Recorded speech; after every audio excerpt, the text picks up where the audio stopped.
السلام عليكم ورحمة الله وبركاته. معكم أحمد ناجي وفيديو جديد هقدمه لكم النهاردة إن شاء الله. يرد على تعليقات كتيرة كانت جات لي على الفيديو اللي فات، اللي هو كان لو حابب تيجي الإمارات تعالى ما تسمعش اللي بيحبطك. بصراحة التعليقات اللي جات لي كانت كتير جدا، تمام؟ فأنا حبيت أختصر بعض التعليقات وأجمع أكتر الحاجات اللي سألته عليها، وحابب أجاوب على حاجات برضو اتسألت فيها وما كانش ليها رد عندي. يعني انا لما عملت الفيديو كنت بحاول اوضح للناس اللي مش عارفه تاخد قرار سواء اجي الامارات او ما اجيش الامارات، ايه اللي هيكلفها، ازاي هعيش، هشتغل ازاي، كل الحاجات دي جاوبت عليها في الفيديو اللي فات. هتلاقوه ظاهر لكم على الشاشه دلوقتي لو حد حابب يشوف الفيديو، وده يعتبر تكمله ليه بعد تقريبا سنه من عرض الفيديو. اكتر التعليقات اللي كانت بتيجي هي الناس بتقول لي يعني مرتب كذا كام، يعني مرتب الوظيفه كذا دي كام، مرتب الشغلانه دي كام، السكن بكام.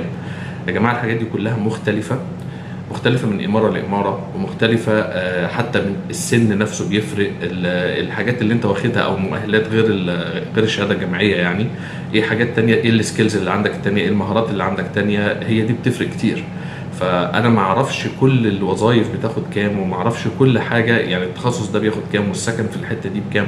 الموضوع سهل جدا يا جماعه. انا برضو قلت في الفيديو اللي فات ان في مواقع او ابلكيشنز ممكن تنزلها من على الموبايل، والموضوع سهل جدا. بتعرف تبحث بالمنطقه اللي انت عايز تسكن فيها مثلا، او الوظائف دي رينجات اسعارها كام. في مواقع كتير جدا.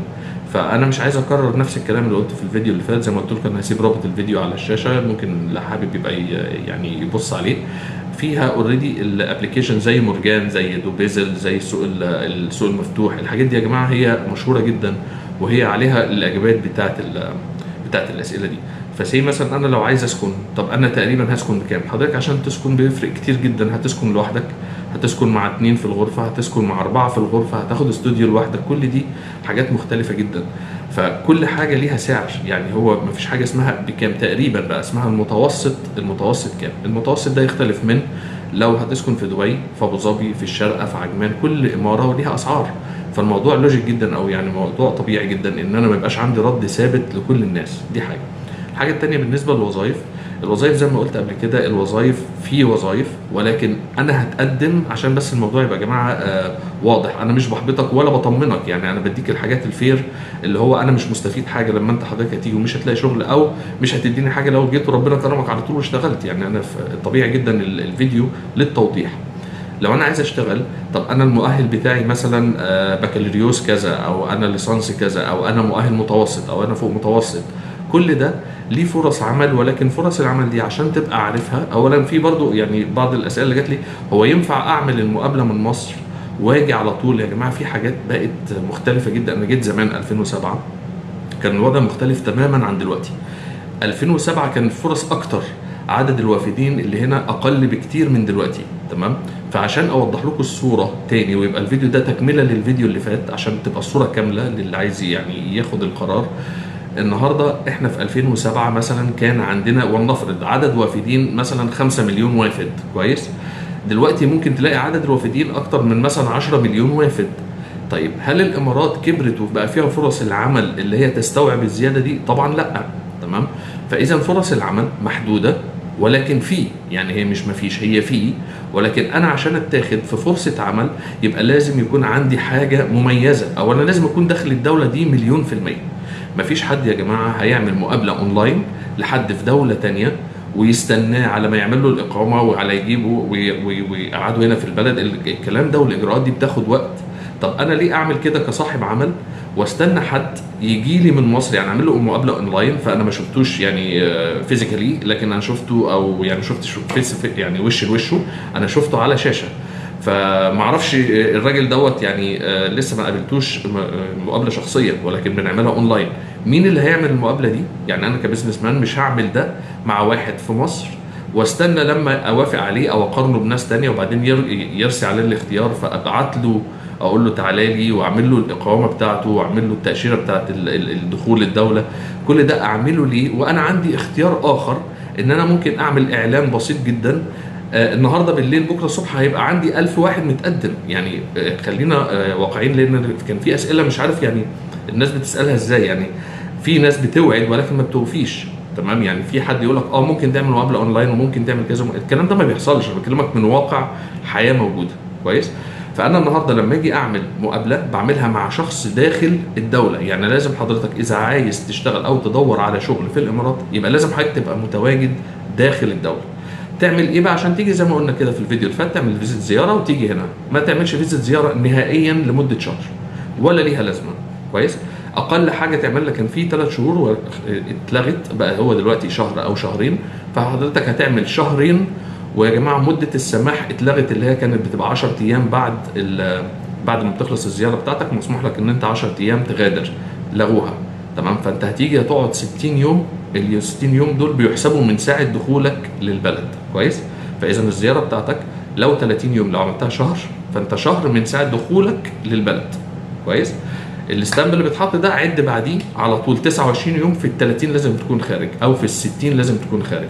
حابب ان انا بقى اطول لازم اعمل تجديد للزياره دي تاني. فانا مش هينفع ان انا اجي الدوله واقول انا هدور والاقي فرصه شغل لمده شهر. كفايه، صعب جدا. وبرضو عشان برضو اقول لك الحقيقه بشفافيه جدا، صعب قوي انك تيجي شهرين برضو وتلاقي فرصه عمل على طول. كويس. اعمل حسابك ان انت على ما بتقدم في وظائف كتير، طبعا كل شيء نصيب، ولكن بدي لك الغالبيه العظمى بيحصل كده. عشان تقدم على وظيفه وعشان تتقبل وعشان تيجي تعمل مقابله، وممكن الراتب ما يعجبكش وممكن انت ما تعجبش الشغل والكلام ده بتاخد وقت. فاعمل حسابك على طول ان انت هتيجي شهرين وقابله للتجديد. وعشان تيجي وتقعد شهرين دول يبقى تعمل حسابك في سكن، وتعمل حسابك في اكل وشرب واكل والمواصلات بتاعتك. دول اقل حاجه تقدر يعني تبقى معاك كفلوس. ترجمت الفلوس دي الارقام قبل كده، في ناس بعتت لي يعني كانت للاسف يعني دمها خفيف شويه يعني، فبيقول لا انا ما اقدرش اعيش بالرقم دوت، والرقم ده انا عايش في الدوله يعني زي اكل واشرب طول الشهر ب 300 درهم والكلام ده. طيب اللي مش مصدق، في عندكم اسهل حاجه برضو المواقع بتاعه السوبر ماركتات الكبيره او الهايبرات بتنزل عروض اسبوعيه. احنا كلنا لما بنيجي، او انا لحد دلوقتي معلش انا بدور على العروض، يعني اما بنزل على نيستو ماركت او لولو او كارفور او كده، بنزل بروح اشوف العروض، يعني اشوف مجله العروض. فمجله العروض دي في حاجات من غير عروض انا ما بشتريهاش. يعني انا عايز الاكل والشرب بتاعي بعروض. تمام. وكل حاجه نازله في عرض. يعني مثلا لو هاجي اخد الحاجات الاساسيه، الجبن، البيض، اللحوم، كل ده في منه فيه عرض وفي منه من غير عرض. فحضرتك جاي، واللي في العرض على فكره مش وحش، اللي في العرض ممتاز. يعني احنا لما نقارن باللي احنا يعني المعيشه بتاعتنا في مصر، لا الاكل اللي هنا في العروض انضف من يعني حاجات كتيره في مصر للامانه يعني. تمام. فانا بتكلم لما حد بعت لي قبل كده ويعني كان صيغه تهكميه شويه، انا ما ينفعش ال 300 درهم. بسيطه جدا، انا راجل يعني تقريبا هاخد منه عموله يعني، او هاخد من اللي جاي فرق السعر، انا ما باخدش حاجه، ولكن انا بقول لك ده السعر اللي ممكن تمشي وتعيش بيه. وحطيت اسعار في الفيديو اللي فاتت على تعليق معين، حطيت الاسعار فبرضه ما كانتش عاجبه الناس. انا مش بروج لحاجه، انا كل هدفي ان انت لما تيجي ما حدش يضحك عليك، ما حدش يقول لك كلام او يعقدك في موضوع وانت تلاقيه صعب جدا وهو سهل، او العكس واحد يسهل لك المواضيع جدا وهي الواقع غير كده. فانا بدي لك الحاجه بما يرضي الله. فخلينا في المعيشه بتاعتنا 300 درهم يكفوك في الشهر كويس. اللي هيخليك بس تصرف كتير هو السكن والمواصلات، ودول اتكلمنا فيهم وقلنا ازاي نعرف السكن، اعرف اجيبه ازاي عن طريق المواقع اللي انا قلت عليها. والسكن بيفرق من عدد الافراد اللي في الغرفه وعدد الافراد اللي في الشقه. معاك فلوس وتعرف تعمل حاجه، اعمل لك بزنس خاص من ساعه ما تيجي. تعالى برضو زياره، لان كان جالي تعليق انا ممكن اجي اعمل ايه في الامارات. تعالى شوف المجال اللي انت تقدر تشتغل فيه وتقدر تتميز فيه وتقدر يبقى ليك يعني تواجد فيه، واعمل له رخصه وتوكل على الله واشتغل على طول. الامارات بلد جميله ومفتوحه وفيها فرص، والرخص هنا من اسهل ما يكون. يعني مفيش تعقيدات في الرخص، انت ممكن تعمل الرخصه كلها اونلاين، النهارده تقدم عليها تلاقيها النهارده، تلاقيها بكره، تلاقيها بعده. يعني الموضوع طالما استوفيت الشروط ودفعت الرسوم الموضوع منتهي. كويس. فخلينا نتكلم على الغالبيه العظمى، مش بعض الناس اللي ممكن تيجي تعمل نشاطات هنا، لا خلينا نتكلم على الغالبيه العظمى. الغالبيه العظمى عايز يجي يدور على شغل، هي دي الطريقه. حضرتك هتقطع التيكت بتاعك وتيجي وتعمل الزياره بتاعتك شهرين قابله، يبقى معاك فلوس انك تعرف تجدد الزياره تاني لمده شهرين تانيين. ومحدش الله يخليكم يقول لي طب هي التذكره بكام؟ برضو التذكره دي مختلفه من وقت لوقت، ونوعيه والطيران والموسم وكل ده بيفرق. يعني انا ما عنديش كتالوج او عندي امكانيه ان انا ارد على كل الناس بكل التعليقات دي، لكن هي اتعب نفسك شويه وخش شوف. يعني انا عايز اسافر في شهر 9 او عايز في شهر 1، خش شوف على المواقع بتاعت مثلا ويجو، بتاعت اي شركات طيران. والله شوف انا دلوقتي عايز اجي في الوقت الفلاني، الوقت الفلاني دوت تيكت رايح جاي بكام. تمام، الموضوع سهل يعني، وهتشوف الاسعار كلها قدامك. لكن انا ما اعرفهاش يعني متغيره. الحاجه الثانيه السكن زي ما قلنا، الوظائف الرينج بتاعها بيبقى مكتوب، يعني الوظائف اللي بيعلن عنها ممكن تخش على بيت تشترك وتعمل اكونت فيه وتشوف برضو الوظائف بيبقى تسعيرها او الاسعار بتاعتها عامله ازاي. كويس، يبقى انا رديت على حته المعيشه اللي هي كانت قلقه الناس ان احنا هنصرف كام. متوسطات اكل وشرب، خلي في بالك 300 فيما فوق. يعني انا بقول لك الحد الادنى تعيش ب 300 درهم. كويس، اللي هو 10 درهم في اليوم كويسين جدا يمشوك. السكن عندك، عشان برضو الناس اللي عايزه تاخد ارقام وخلاص، فانا ممكن اقول لك السكن بدايه من 400 500 درهم في الشهر. ده سرير على فكره، مش شقه يعني ولا حاجه، ده سرير في وسط شقه، في غرفه في وسط شقه. والمواصلات بتاعتك، المواصلات دي اللي متغيره. انا النهارده لو سكنت في الشارقه المواصلات بتاعتها عباره عن باصات فقط. تمام، كل حاجه يا جماعه هنا ميزه قصادها عيب. لو سكنت في الشارقه اقل في السعر، ولكن المواصلات بتاعتها ما عندكش اوبشن غير الباصات. تمام.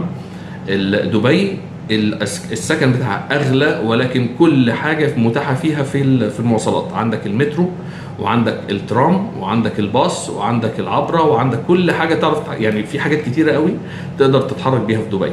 ولكن الشارقه المواصلات العامه اللي فيها هي الباصات فقط. طبعا ما انصحش اي حد يتعامل مع التاكسيات سواء في دبي او في الشارقه، يعني الاثنين غاليين جدا. والاسعار هتلاقي ان انت بتدفع في المشوار لا ارقام كبيره تزعل يعني. يعني ممكن تلاقي نفسك مشوار رايح جاي تدفع لك 60 70 درهم مثلا تاكسيات لو هتقضيها تاكسيات.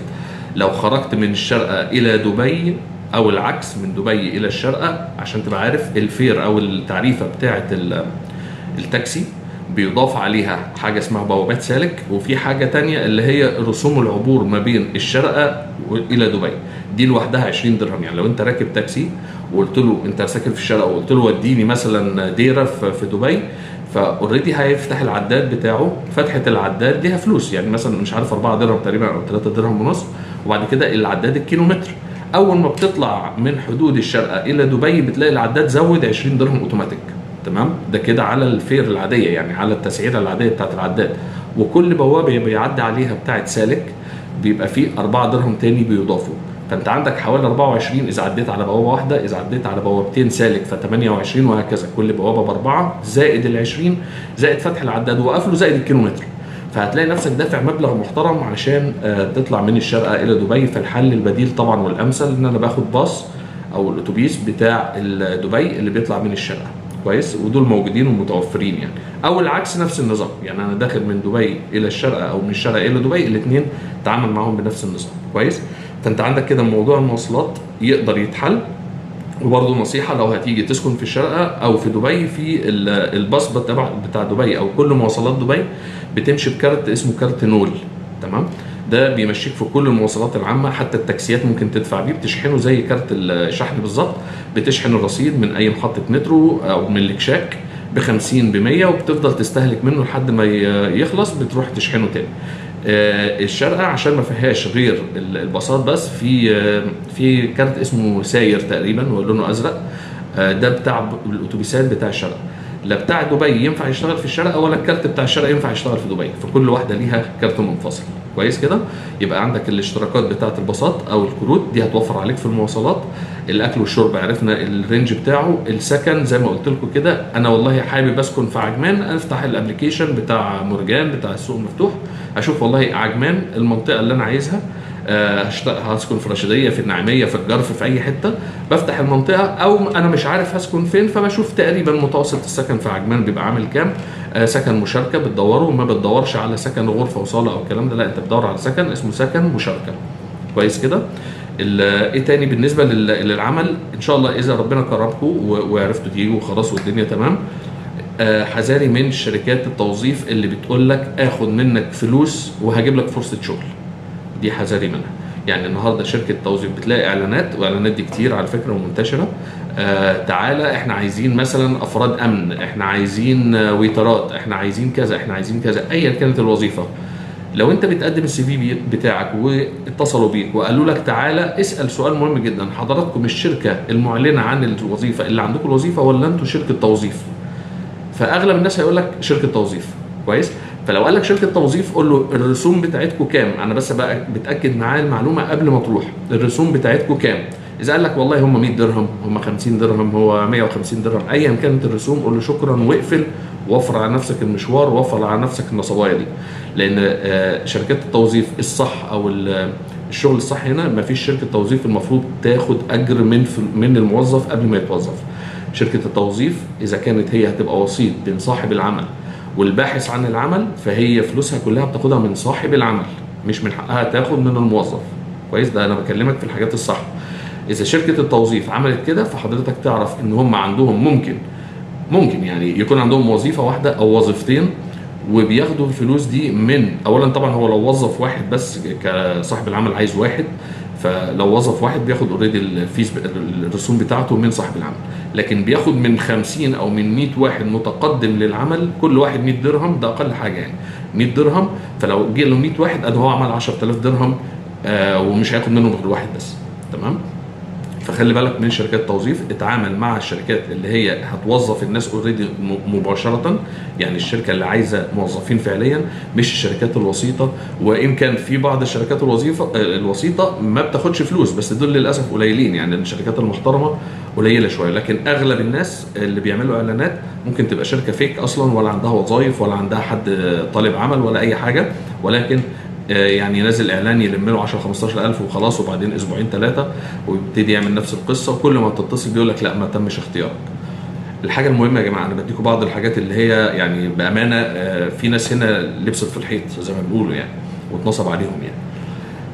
الناس اللي لما بتيجي هنا وتقول لك انا هعمل لك اقامه، تمام، اقامه ساريه لمده 2 مع خطاب لا مانع، مع مش عارف ايه، مع شهاده كذا، مع شهاده راتب، مع وهتطلع 3 4 كريدت كارد، وكل كريدت كارد بياخد لك 3 اضعاف الراتب، والقصص الحلوه دي، لو واحده صابت 1000 ما بيصيبش. تمام. يعني لو واحده في الحاجات دي صابت ومشي الحال مع واحد، في 999 واحد ما بتمشيش معه. القصه ازاي؟ بتلاقي اعلانات وخصوصا على الفيس بيقول لك احنا يعني بنعمل لك الاقامه بتاعتك، وتلاقي الرسوم بتاعتها مثلا 6000 7000 ايا كان الرقم، يعني ما يخصنيش، ولكن الصيغه كالتالي: احنا بنعمل اقامات للي عايز يقعد في البلد اقامه حره. اولا مفيش حاجه اسمها اقامه حره، المسمى ده غلط مبدئيا، يعني هي الاقامه بتبقى على شركه، ولكن الحريه في ايه؟ ان هو بيديك شهاده من الشركه اللي هو عمل لك عليها الاقامه بلا مانع من العمل لدى شركه كذا. فانت لازم تجيب شركه تانية هتروح عليها. يعني فاهم القصه ازاي؟ انا النهارده بقول لك تعالى اعمل لك اقامه عندي، انا كاحمد عندي مثلا شركه بتاعه استثمار، بتاعه تجاره، بتاعه اي حاجه. فانا عندي لما بعمل الرخصه بتاعتي بيدوني حاجه اسمها كوتا، او موظفين اللي انا هجيبهم يتوظفوا. ففي شركات بتاخد 5، بتاخد 10، بتاخد 100، على حسب حجم الشركه وعلى حسب نشاط الشركه. الشركه كده كده ممكن تكون محتاجه موظف واحد او موظفين 2 وخلاص، فعنده كوتا. فالكوتا دي عايز يستغلها، يعني عنده عدد من الموظفين ممكن يوظفوا عنده تمام على قوته، ولكن هو مش محتاجهم. فبيبتدي يقول والله انا عندي اللي عايز يجي يعمل اقامه عندي يدفع لي رسوم. طبعا هي لو الاقامه بتتكلف مثلا 4000، هو بياخد منك 6، بياخد منك 7، بيكسب منها يعني. هو طبعا الخطر على الناحيتين، خطر على حضرتك ان انت لو جيت والشركه دي صفت في اي وقت وقفلت الرخصه بتاعتها، فانت اوتوماتيك الاقامه بتاعتك بتتكنسل.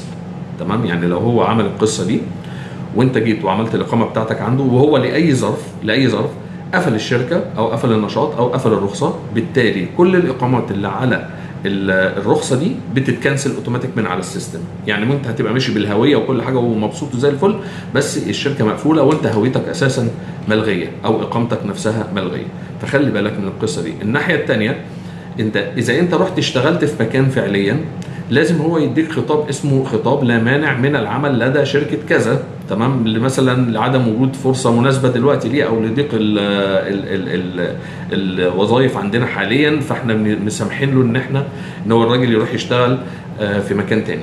طبعا هي دي لو انت اشتغلت من غيرها فانت عليك غرامه، وعلى صاحب العمل غرامه اللي انت شغال عنده، لان طبعا صاحب العمل اللي هو عامل لك اقامتك عليه بسهل جدا يقول لك انا مش عارفه، انا ما اعرفش هو راح فين. يعني واخد اجازه ايا كان، ده اتصل بيا وقال لي تعبان ولكن ما كنتش اعرف، فهيتنصل يعني من معرفته بالموضوع دوت. فانت امن نفسك وتعمل الايه، شهاده لا مانع.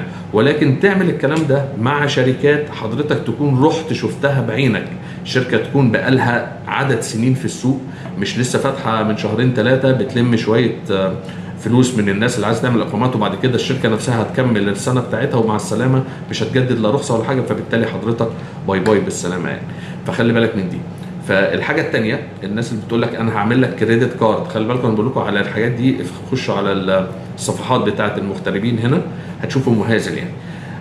اللي بيعمل كريدت كارد ده بيبقى واحد اما وسيط، تمام، وده غالب الظن يعني بيبقى شركات وسيطه او افراد وسيطه، يقول لك هات لي بس شهاده راتب، وممكن يبقى على فكره موظف في بنك يعني. هات لي شهاده راتب، هاتها لي ب 20,000. انت ما تكونش اصلا موظف في الشركه او لسه ما عملتش انت ما بتاخدش فعليا 1000 حتى، بيقول لك هات لي بس شهاده راتب ب 20,000، تمام، وخلي الشركه تحول لك الراتب لمده شهرين او ثلاثه بطريقه مستمره على حسابك في البنك، يعني هنفتح لك حساب والشركه تحول كانك يعني موظف عندهم، حول لك الراتب اللي هو سي مثلا هات لي شهاده راتب ب 10,000. فانت لازم كواحد، انا اتكلم عن نفسي كاحمد مثلا، لازم اروح ادي للشركه ال 10,000، تمام، تحولهم لي على حسابي البنكي اللي اتفتح في البنك اكس اللي انا عايز اعمل عليه كريدت كارد، تمام، لمده 3 شهور. وبعد كده بطلع بنك ستيتمنت او كشف حساب بنكي، بديه للشخص دوت اللي هو بيقول لي هعمل لك كريدت كارد، فبيقول لهم بيرجع على البنك بيعمل ابلكيشن ان انت راجل يعني راتبك بينزل بطريقه منتظمه، تمام، في البنك وما عندكش تاخيرات والشركه ما تاخرش عليك الراتب، والراجل ده عايز كريدت كارد. هما بيدوا هو مش كله يا جماعه بياخد 3 اضعاف عشان تبقوا عارفين يعني الراتب بتاعك ممكن ينزل ضعف واحد او هو زي الراتب، يعني الكريدت كارد ليميت ممكن يبقى ضعف واحد للراتب، زي مثلا بتاخد 5 فهو ينزل لك 5، وممكن يبقى ضعفين وممكن يبقى 3. فالناس اللي بتقول لك هنا 8 يقول لك هاخد 3، مين اللي قال لك ان انت هتاخد 3 مرات اضعاف يعني؟ هو مره واحده الى 3 اضعاف. لما حضرتك بتقعد فتره طويله 6 شهور 7 شهور سنه، راتبك بينزل منتظم، انت راجل فعلا بتستخدم الكريدت كارد، بتلاقي البنك هو اللي بيتصل بيك بيقول لك هرفع لك الليميت، تمام، او تلاقيه من غير ما يتصل بيك رفع لك الليميت، او حاجه ثانيه تلاقي بنك ثاني بيتصل بيك، لان الداتا بتاعتنا كلها بتتباع هنا يعني. انت تلاقي نفسك عندك كريدت كارد في بنك، هتلاقي بنوك ثانيه بتتصل بيك بتقول لك احنا ممكن نعمل لك كريدت كارد عندنا، بس هات لي مثلا ايه البنك ستيتمنت بتاعك ويشوفه. فاللي بياخد منك فلوس ويقول لك هعمل لك كريدت كارد، في ناس كتير للاسف بترضى بالموضوع دوت. فبيحصل ايه برضو؟ هتلاقي نفسك بيقول لك طيب انا هعمل لك كريدت كارد بس تجيب لي شهاده راتب ب 20,000، هجيب لك 3 اضعاف الراتب، يعني هجيب لك كريدت كارد ب 60,000 بس انا هاخد منك دلوقتي 5000، تمام، او هاخد منك سي مثلا 10% او 15%، بيحدد معاك نسبه، هتدفع لي نص دلوقتي ونص اما الكريدت كارد يطلع. فحضرتك لما هتدفع النص الاولاني هو لا هيقدم الابلكيشن ولا هيعمل اي حاجه، وهيقول لك الابلكيشن بتاعك اترفض، تمام. فمعلش دي حاجه من البنك وماليش ايد فيها. اللي حابب يعمل القصه دي انا مش بنصحه، ولكن هي عشان يعني اذا انت هتعمل ده وماشي في السليم فعلا وعايز تعمل كريدت كارد فعلا وعايز تستغل وعايز يعني تعيش بما يرضي الله، تمام، قول لاي حد هيبقى وسيط في الموضوع ده، قول له هدفع لك بعد ما الكريدت كارد يطلع لي، مش هدفع حاجه قبل. اوعى تدفع فلوس هنا في البلد اللي احنا فيها دي الا لما حاجتك تنجز، مش قبل. ما تدفعش مقدما، يعني النصيحه دي حطها زي ما بيقولوا حلقه في ودنك. لا شركه توظيف تقول لك هاخد منك فلوس وبعدين تتوظف، قول له لا، لو انا اتوظفت انا مستعد ادفع لك فلوس. ولا حد هنا يقول لك هعمل لك حساب بنكي وهعمل لك كذا وهعمل لك كذا وهاخد منك في المقدم 1000 درهم حتى، قول له انا اسف جدا، بعد ما الموضوع يتم اكتب لك تعهد عليا ان انا هدي لك، يعني اعمل لك اي حاجه انا صادق، ولكن انا ما اضمنش البنك. ما تقولوش ما اضمنكش انت، قول له انا ما اضمنش البنك ممكن يرفض الابلكيشن بتاعي. فخليك بس يعني ايه صايع شويه في الموضوع دوت، لان هنا بنلاقي الناس بتقعد تجري بعد كده، يا جماعه انا اتضحك عليا في كذا، ارد الفلوس دي ازاي؟ طبعا انت لا هتعرف ترد ولا هتعرف تجيب الفلوس دي تاني، والراجل ده مش هيرد عليك تاني. ولو هتروح تعمل بلاغ في الشرطه ولا حاجه، خلي بالك ان انت اللي غلطان مش هو، وممكن تخش في حاجات كتيره انت اصلا يعني تجيب لنفسك مسؤوليه كمان. فابعدوا عن القصه بتاعت الكريدت كارد. انت النهارده عايز تيجي تشتغل بما يرضي الله، وعايز تشتغل وتاكل عيش، ربنا هيكرمك. عايز تيجي زي بعض الناس، مش هنقول معظم الناس، بعض الناس بيجي هنا عشان يقلب الفلوس، يعرف يجيب من هنا ويجيب من هنا شويه وبعد كده يعني يمشي خالص ويبقى خد له قرشين. هم اولا يعني الفلوس اللي انت خدها دي فلوس حرام، غير ان انت في الدنيا بقى اولا انت هتعمل عليك بلوك، فانت مش هتخش الامارات دي تاني، هتبوظ حياتك كلها او مستقبلك تاني عشان ممكن يجي لك حاجه كويسه. عشان كام الف انت خدتهم وهربت بيهم يعني. وفي الاخر برضو انت راجل يعني مش عامل حاجه صح يعني، فبلاش السكه دي وما انصحش حد بيها. لان انا بشوف والله بيبقى ناس بتقعد تتفنن ازاي تعمل ده، وللاسف يعني للاسف هي معظمهم من الجنسيه المصريه، ومنهم سوريين ومنهم مغاربه يعني، في جنسيات كتيره، ولكن احنا اشهرنا في للاسف يعني بيعملوا، مش هنقول الكل عشان الناس ما تزعلش، هنقول معظم الناس بتعمل القصه دي من مصر. فاحنا ليه نخلي سمعتنا او سمعه، حتى بنضر دوله يعني، الافراد اللي بتعمل كده بتضر سمعه دوله كامله. فانت ممكن يجي يعني بسهوله جدا قرارات من البنك يقول لك تسهيلات للمصريين موقوفه، الكريدت كارد للمصريين موقوفه، فهمتني ازاي؟ فانت بتضر نفسك وبتضر غيرك يعني، انت مش هتستفيد ايه. ده كده بالنسبه لموضوع البنوك والكريدت كارد. اعتقد الفيديو ده كده يعني كفايه يعني، في تسجيل رديت على كل اللي فات تقريبا، دي معظم الحاجات المشتركه بين التعليقات. فارجو اللي بيجي يفكر صح، ويسمع لاحمد ويسمع لغير احمد ويسمع فيديوهات كتير ويسمع من ناس مالهاش مصلحه ما. انا لا بحط لينك لرابط لمش عارف لمين ولا لشركه كذا للسياحه ولا الكلام ده، انا ما بعملوش. فانت اسمع وحط الكلام ده وفلتره، وفي الاخر خد اللي ينفعك، وان شاء الله ربنا يوفق الجميع. بس انوي خير ان شاء الله هتلاقي خير. تمام، وان شاء الله اللقاء في يعني فيديو قريب. بس ما تنساش تعمل اشتراك للقناه عشان اذا فيديو تاني نزل ان شاء الله ويخصك يجي لك باذن الله اشعار بيه. شكرا والسلام عليكم ورحمه الله وبركاته.